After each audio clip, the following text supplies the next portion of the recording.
Imagine inheriting $30 million, only to die mysteriously days later. Poison, lies, and a deadly mistake. What really happened to Stephen Riley Jr.? Watch now before the truth disappears forever. On September 4, 2023, a North Dakota man was urgently airlifted to the hospital. Stephen Riley Jr. had been dealing with unusual symptoms for 2 days.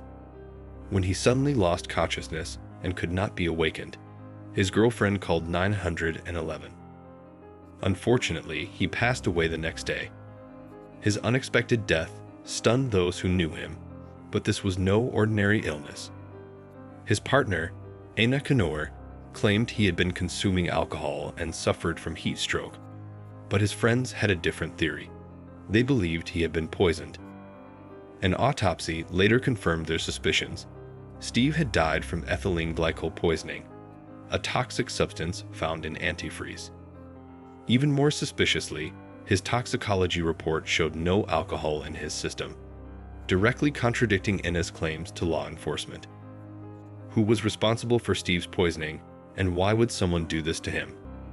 His friends strongly suspected Anna, his common-law wife. They believed that their relationship had deteriorated to the point where she decided to take his life. With a possible inheritance in play, many questions remained unanswered about what truly happened to Steve Riley Jr. On September 5, 2023, law enforcement officers arrived at the Riley property in Ward County, North Dakota, to conduct an initial investigation. Steve was 51 years old with no known medical conditions that could explain his sudden illness and death. The circumstances surrounding his passing were already suspicious, prompting authorities to dig deeper. Steve had lived with Anna, who was 47 at the time, for 13 years. Though she considered herself his wife under common law marriage, North Dakota did not legally recognize such a union. She claimed to have sent Steve to the hospital believing he had heat stroke, but the police had far more distressing news for her. Steve had died. Anna seemed devastated by the revelation. Only days earlier, Steve had been in good health, and now he was gone. However, she wasn't the only person present at the property. One of Steve's friends, Billy, had already heard the tragic news and was waiting for Steve's son, Ryan, to return home from out of state. But Billy's presence was not just out of concern. He didn't trust Anna. He suspected that she would attempt to sell off Steve's possessions before Ryan could arrive and claim them. Since Anna and Steve were not legally married, she was not entitled to inherit any of his belongings. Ryan, a 21-year-old serving in the military in Texas, had been planning to visit his father on September 5 regardless. Tragically, he arrived too late. Ryan had little to no relationship with Anna. Steve had 5 adult sons from previous relationships, and Anna was largely separate from that part of his life. This divide between them could have created friction.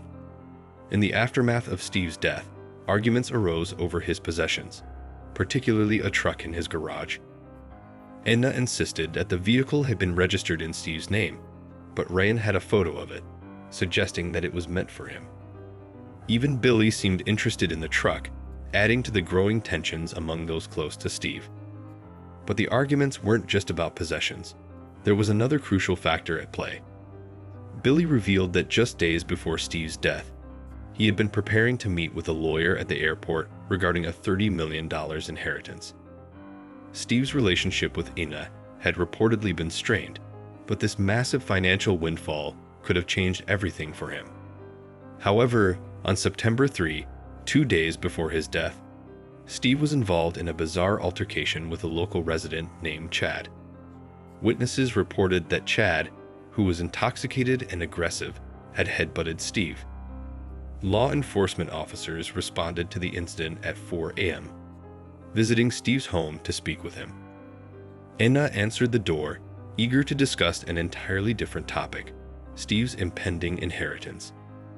She excitedly told the officers about their plans to move and settle their debts once the money arrived. However, Steve never actually received this money. He and Billy went to the airport as planned to meet the lawyer, but the lawyer never arrived. Steve realized something was wrong. It was beginning to look like he had been the victim of an elaborate scam. Disheartened, he returned home that day, but something else was about to go terribly wrong. He started feeling sick. Billy drove him back home, assuming that Ina would take care of him. Instead, she dismissed his symptoms as heat stroke and did not immediately seek medical attention.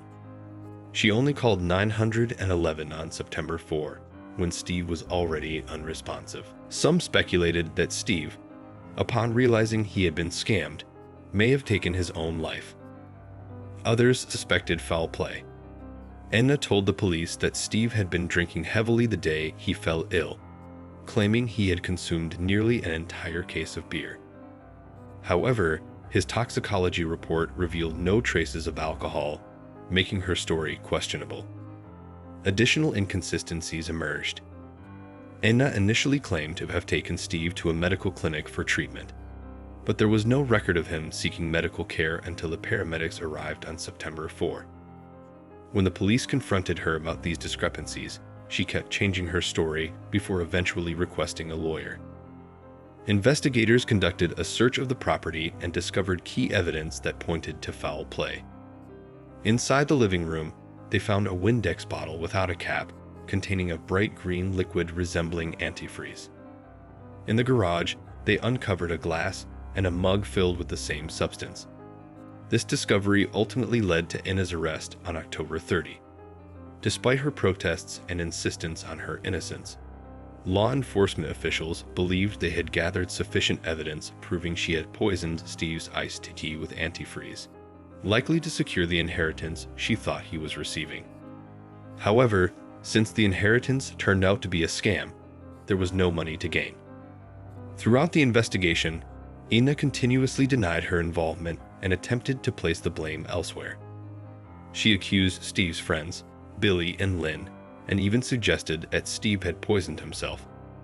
However, in May 2024, she finally admitted the truth. She pleaded guilty to poisoning Steve's tea, believing that his death would allow her to inherit his fortune. She had misunderstood the law, thinking that as his common-law wife, she would be entitled to his assets. Her greed and mistaken beliefs led to a senseless murder. In October 2024, Ina Kanur was sentenced to 25 years in prison, with an additional 25 years suspended, followed by 10 years of probation. She was also ordered to pay $3,455 in restitution to Steve's 5 sons, the rightful heirs to whatever assets he had left.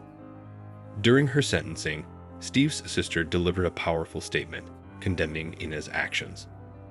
This case is a tragic combination of deception, financial desperation, and a toxic relationship gone wrong. What are your thoughts on this shocking case? Share your opinions in the comments below. Stay safe, keep up with our channel, and we'll see you next time on The Decoder. This case is a chilling reminder that greed can turn deadly. But this isn't the only shocking crime we've uncovered. Don't miss our next video.